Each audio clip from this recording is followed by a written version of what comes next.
हमारा a motor boat covers a distance upstream in 6 hours and covers the same distance downstream in 5 hours. एक motor boat है, वो क्या कर रही है, एक डिस्टेंस कवर कर रही है अपस्ट्रीम। अपस्ट्रीम यानी कि जिस डायरेक्शन में वाटर जा रहा है उसके अपोजिट डायरेक्शन में वो मूव कर रही है। तो वो जो डिस्टेंस कवर कर रही है वो 6 आवर्स में कवर कर रही है। और डाउन स्ट्रीम यानी कि जिस डायरेक्शन में पानी जा रहा है, स्ट्रीम जा रही है, उसी डायरेक्शन में हमारी मोटर बोट भी जा रही है। तो उस डिस्टेंस को कवर करने में कितना टाइम लेती है, 5 आवर्स लेती है। If 3 kilometre per hour is the speed of the water, अगर वाटर की स्पीड क्या है, 3 किलोमीटर पर आवर गिवन है, तो then find the speed of the boat in still water. तो हमें बोट की स्पीड निकालनी है।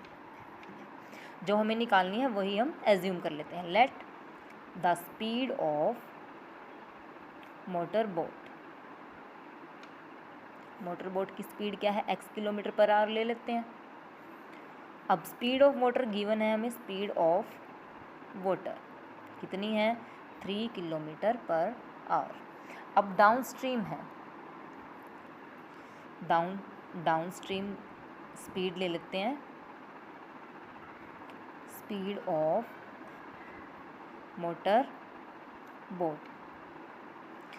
अब इस डायरेक्शन में ही क्या है, वाटर है, वाटर का फ्लो हो रहा है, और इसी डायरेक्शन में हमारी मोटर बोट जा रही है। तो इसकी स्पीड बढ़ेगी, स्पीड बढ़ेगी तो क्या है, जो डिस्टेंस है वो जल्दी कवर करेगी, यानी कि स्पीड बढ़ेगी। तो x+3, x तो है हमारी मोटर बोट की और वाटर की 3 है, दोनों की स्पीड क्या है, आपस में ऐड हो जाएंगी, x+3 किलोमीटर पर आवर हो जाएगी दोनों की। लेकिन अपस्ट्रीम में क्या होगा, इसका अपोजिट होगा। Upstream speed of motor boat.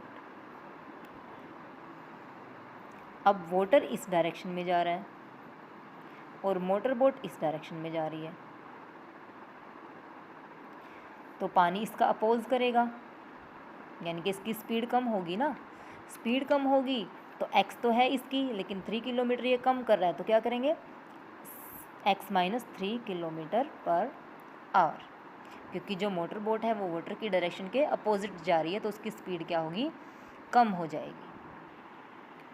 अगर मोटर बोट जो है डाउन स्ट्रीम जा रही है और मोटर बोट जो है अपस्ट्रीम जा रही है, दोनों कंडीशंस में क्या है, डिस्टेंस उसने सेम ही कवर करना है। तो डिस्टेंस जो है दोनों के केस में सेम रहेगा। तो downstream distance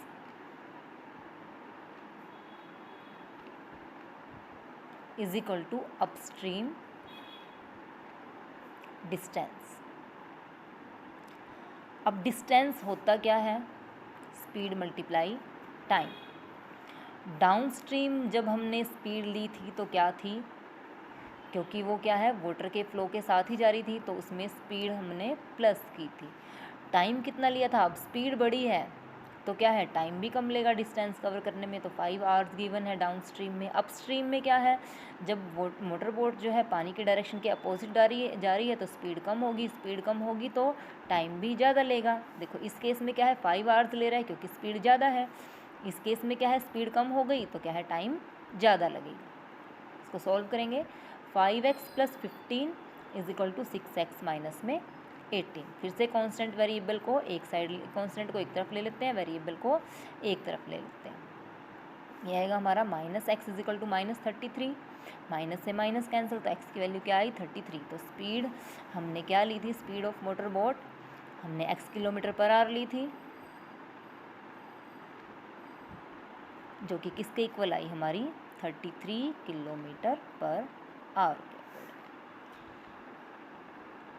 10th question है हमारा, find a number whose 4th part when decreased by 20 is equal to its 5th part increased by 30। एक नंबर है, अगर हम इसके 1/4 पार्ट में से क्या करते हैं, 20 को सब्ट्रैक्ट कर देते हैं, डिक्रीज़ कर देते हैं, तो वो किसके इक्वल आता है, उसी नंबर के 1/5 पार्ट को अगर हम 30 इंक्रीज़ कर देते हैं। तो हम नंबर लेते हैं, let the number is equal to x ले लेते हैं। अकॉर्डिंग टू क्वेश्चन क्या है, 1/4 of the number -20 is equal to 1/5 of the number plus 30। तो 1/4 ऑफ द नंबर क्या है हमारा, x ऑफ का मीन्स क्या है यहाँ पर मल्टीप्लीकेशन, 1/4 ऑफ x, यानी कि 1/4 of x multiply x minus 20 is equal to 1/5 of x is equal to 30।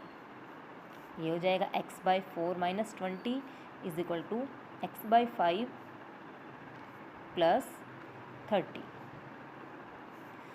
Constant को एक तरफ, वेरिएबल को एक तरफ कर लेते हैं, x/4 minus x/5 is equal to 30 plus में 20। एलसीएम लोगे 20 आएगा, यहाँ पे आएगा 5x माइनस में 4x इज इक्वल टू 50। तो x/20 इज इक्वल टू 50। तो 20 इधर डिवीज़न में है, उधर जाके मल्टीप्लिकेशन में हो जाएगा। 50 मल्टीप्लाई 20 कितना है हमारा 1000। x को हमने क्या, x हमने किसे माना था, नंबर को माना था, तो द नंबर क्या हो जाएगा हमारा, the number is equal to x है।